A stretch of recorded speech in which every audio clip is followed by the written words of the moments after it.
Hello, everybody. Sorry I'm in the dark. I was trying to see if I could log in on a different system, but unfortunately I couldn't make it work. So my camera on the laptop is not working properly. So excuse the excuse the picture, but hopefully you can hear me. Let me know that you can hear me. Make sure I'm not on mute. Okay, I'll take that for a yes. All right, so the topic today is around careers. And with regards to this overall topic, I'll get to that in a minute. But let me first just explain for those of you that have joined what I do. So these are my Ask Me Anything sessions. And this is the time that I make available to whoever would like to join in and engage in the topic, or frankly, ask a question about anything. It doesn't even have to be on the topic, but it's my chance that I try to provide to people to just give you my thoughts, my perspectives, and anything that can be helpful. So the biggest value comes out of this based upon overall interaction, so that I hope that you will indeed interact and ask some questions. So topic I put out there for today is career advancement, how to move forward. So let me go and see if I actually have any questions. So give me 1 second. All right. So let's start with this one. Um, the question is, how has a failure or apparent failure set you up for later success? All right. So this one, let me go back to early days. So here I am. I'm actually a sales rep at IBM. So I have responsibility for selling computers. This is back in like the 80s when I got going. And I've gotten a new account, a new customer, and I have a new opportunity. And this particular opportunity is with an executive that I hadn't met before. So I wanted to make a good impression, had the meeting, understood his need and overall requirement, and then went back to kind of build an overall ROI return. And apparently, just 3 days earlier, they received a budget cut. So now he couldn't move forward with it. Well, what I learned from that is if I had actually put together a proposal and got it 80% good instead of 100% good, but got it done faster, I probably would have had a sale because he still would have had his budget intact at that point. So the biggest learning I got from that is speed. Speed actually is more important than perfection because you can always come back and make something better. But if you miss the window completely, even with a perfect response, then it doesn't matter. And all your work has gone to waste. So that's something that going forward, I absolutely kept in mind. Speed, keeping the momentum, making sure that you are staying focused and can indeed get things done quicker, even if it's not perfect. Now, you don't turn in bad stuff, but honestly, the price of perfection is too high. So 80% good fast is better than 100% great, but too late. Okay, here's a question. What do I wish I knew when I was starting out in my career? Yeah, gosh, there's so much because you start out bright-eyed and bushy-tailed, right? The world is out there, and how do you establish yourself and all those kinds of things. So a few things that I learned later that I wish I'd known earlier. One is make sure that people know what you actually do. Now, that may sound kind of strange, but in all honesty, everyone in business is very busy. It's very busy. So the people that probably know what you do are your boss, maybe the people that you work with directly, may have a sense. But honestly, broader people within the organization, they don't necessarily know. They know what group you're in, they know what the group does, what have you. So it's important to actually ensure that people know what you do. And you can do that really simply. One is when people ask you how you're doing, what's going on, etc., instead of just telling them I'm fine or I'm good, great, whatever it might be, actually take a moment to actually tell them. When they say, how are you doing? Tell them, I'm exhausted. I've been working for 3 weeks to try to get this new website launched, right? How are you doing? You know what? I'm actually pretty stoked because we just closed a new client, and this is going to mean that I am and that I have the opportunity to exceed my quota or whatever it might be. Uh, for this one, there's two. I can't say one. There's actually two. And they are discipline. I'm very disciplined. If if I need to get something done, then I will do it. And if I'm shaky on it, or I might be afraid that, oh, maybe I won't and I'll procrastinate, then I tell people what I'm supposed to do so that the peer pressure of failure can keep me on task. So discipline is one, and the other is courage.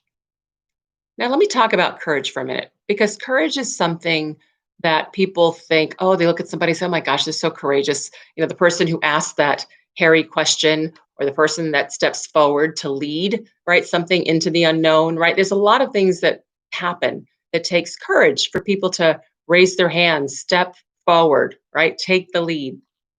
Well, let me tell you, nobody's born with courage. Nobody's born with courage. As a matter of fact, Mother Nature actually has us as human beings. We are scaredy cats, right? And that's on purpose. It's to make sure we can protect the species. So developing courage takes work and it takes practice. So you too can be courageous.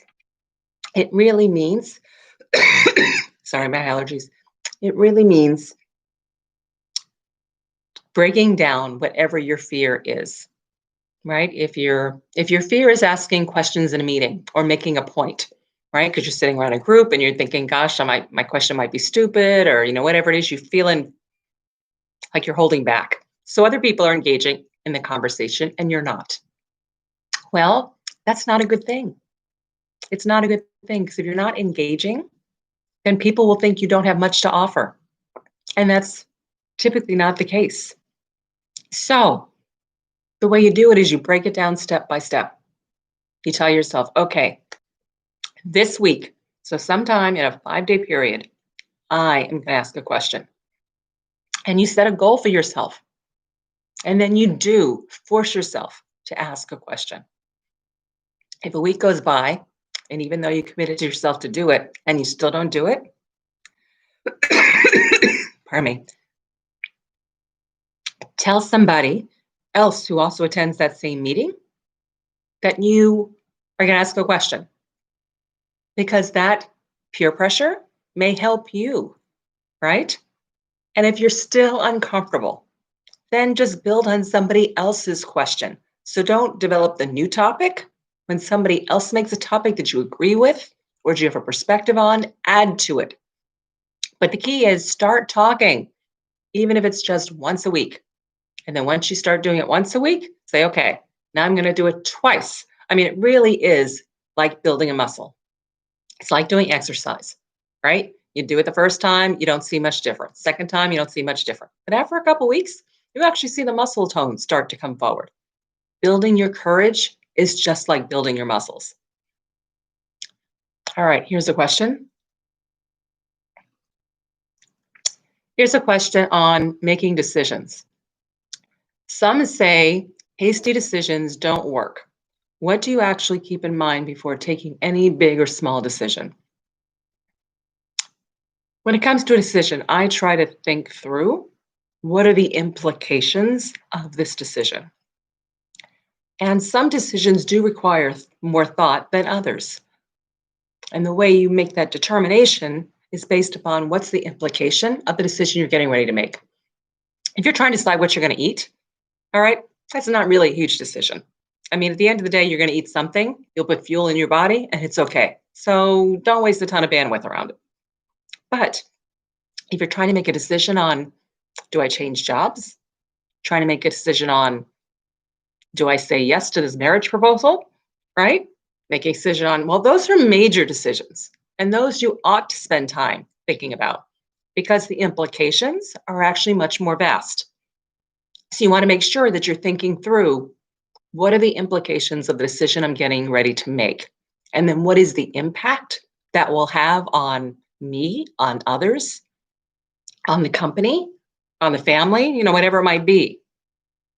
And then the time spent should be commensurate with that level of impact. But honestly, if the impact is fairly small, then don't spend a lot of time agonizing over it. There's too much to get done in this world, and you tend to just get stuck. Here's another one. You always say we as women should say sorry less, but how to own our mistakes? Do you have any tips for the language? Okay, if we actually make a mistake, it's okay to say I'm sorry. And that's true for everybody. But frankly, I find that women and some men, but mainly women, say I'm sorry a lot, and only about 5% of the time, or maybe 10 max percent of the time, is because they've actually done something wrong. The other 90 to 95% of the time, people say I'm sorry as a sign of empathy, a sign of making people feel better, right? A sign of um, just trying to be more gracious. But what they actually have done is not this terrible thing. Let me give you a story just to show you kind of the broad difference in how people view this. And I'm going to use my own. I've been married, I don't know, call it 3, 4 years maybe. So early in my marriage. And my husband like never said he was sorry. He'd step on my foot and I'd say I'm sorry because my foot was in the way. Uh, and he would say, be careful.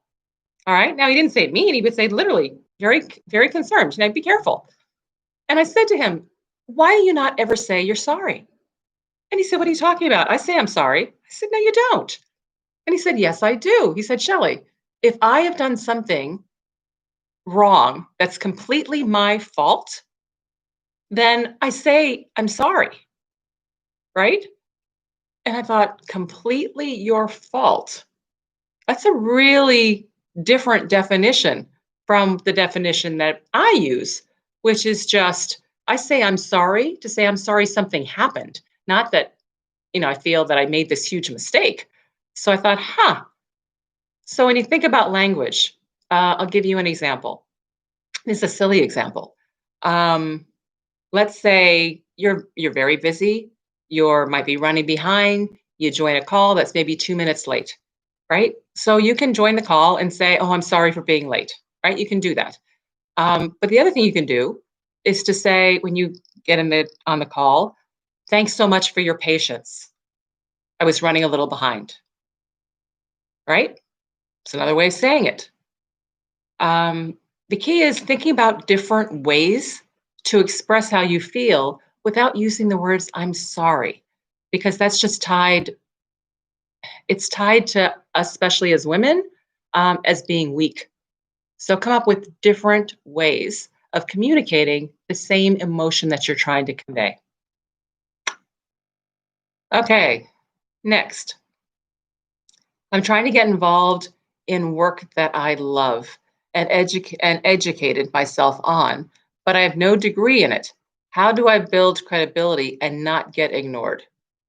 Uh, so, first, obviously depending upon what it is, but figure out if there's ways that you can actually demonstrate your capability and your passion and all those kinds of things in a way that you volunteer. So I'm going to make it up since I don't know exactly what you're talking about. But let's say, I don't know, let's say you went to school for social work, but what you're really interested in is marketing.